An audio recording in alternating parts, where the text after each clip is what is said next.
fin del mundo. ¿Cómo lo ve usted? ¿Va a ser el fin del mundo o va a ser un buen año? You know, Andres, I get 300 emails a day, more or less. And I answer them because I carry 2 Blackberries and I immediately answer everyone. Many emails come from teenagers, young people who ask me, oh, Mr. Gueller, 11/11, what does it mean? Because when we just had 11/11 a few weeks ago, I was in Japan, in Kobe, in front of 5,000 people doing this 11/11 phenomenon. And a lot of emails ask me, will it be the end of the world? My answer is, of course not. I don't believe in doomsday. I don't believe in Armageddon scenario. I'm not a prophet, Andres, and I'm not a guru. I'm not a miracle worker. I also don't know things. I don't know if there is a meteorite, on the way, on a collision path with planet Earth. I don't know those things. But overall, I feel that after this major turmoil that we're in now, we all see the news every day, what's happening in the Middle East. We know what's happening with the nuclear weapons and Iran arming themselves very soon. We see the uprising in all the Arab countries. We see the natural disasters like in Japan, the earthquakes and the tsunamis. We see the floodings. And then we see the biggest tragedy is that to you people who don't realize this, our viewers, do you know that every 4 seconds, and I'm going to count it, 21, 22, 23, 24, a baby just died from hunger somewhere around the world. It's shocking. And this is why I urge everyone to be in an attitude of gratitude, because there's so much misery going on. But I'm a positive thinker. I'm optimistic. So I want to believe that after this wave of negativity, of unrest, only good things will come to us. But we have to believe.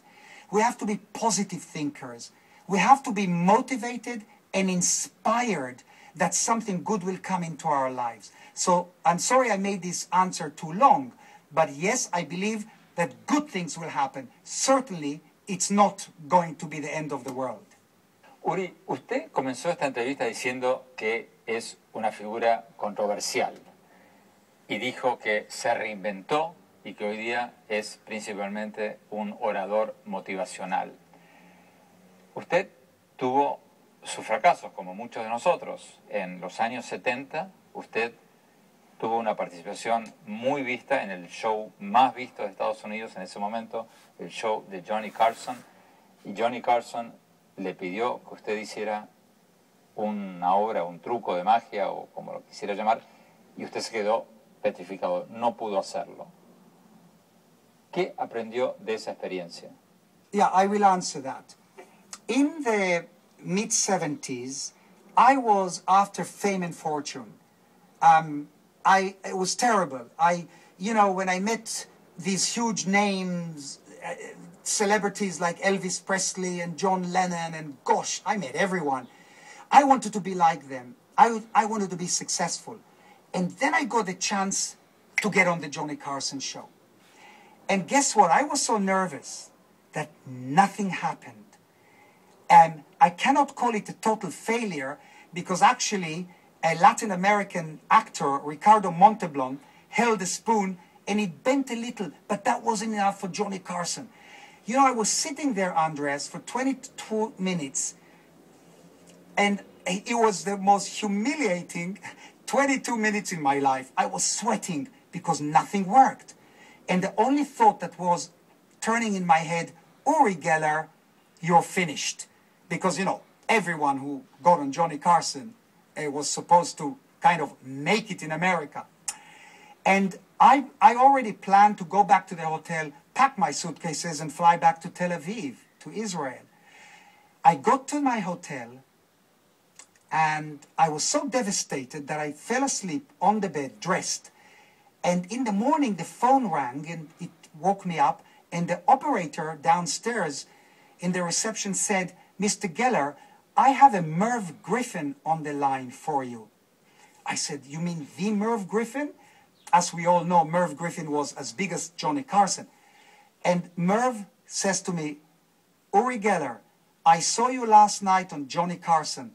I want you on my show tonight." That's when it dawned on me that there is no such thing as bad publicity. You know, Oscar Wilde, 100 years ago, said something very clever. He said there's only one worse thing than being talked about, and that's not being talked about. So the controversy, the skeptics, the people who try to debunk Uri Geller, they built the legend of Uri Geller. I actually have to send them hundreds of bouquets of flowers because they contributed priceless publicity to my career. You cannot buy controversy in a shop. You cannot buy charisma in a shop. So it was that mysticism that was created, the mysteriousness, the strangeness, the debates. Oh, but he did it this way. Oh, but he has a chemical. Oh, but he bent it outside the camera. Or he has a magnet on his stamp. Or I was, believe it or not, I was even accused of, when I did the telepathy with Stanford Research Institute for the CIA, I was accused by New Scientist, which is a very credible magazine, scientific, that I had a hidden transmitter in my tooth. I mean, come on, if I had one, it would be a bigger phenomenon than spoon bending. But it was too late because Nature magazine came out with a story of my success, and it was just too late to destroy my career. Dije por chat, Daniel Álvarez, el poder positivo de la mente, el pensar positivamente, ¿realmente ayuda o es filosofía barata eso? Ayuda hasta cierto sentido, pero me parece a mí de mover objetos y doblar cucharas. Mira, el Evangelio de Marcos dice que Jesús llegó a un lugar y no pudo hacer milagros. Así que obviamente Jesús también tuvo su fracaso. Pero él dejó un detalle del show de Johnny Carson que tú le preguntaste fuera de la entrevista. Johnny Carson era un amateur magician, era un amateur. Ah, no sabía. Sí. Y él llamó a Randy, a James Randy, al enemigo mortal, y le dijo, ¿qué puedo hacer para que él no me engañe? Y dijo, tú provee las cucharas. No dejes que él traiga las cucharas. Ahí lo mató. Él no lo dijo, ahí fue donde lo mató. Vamos a un corte y seguimos con la entrevista de Uri Geller, los trucos de Uri Geller y los dólares quiero que me los dé el mago por chat después del programa, los billetes de $100, pero mientras tanto quiero pedirle otro truco. Ya volvemos.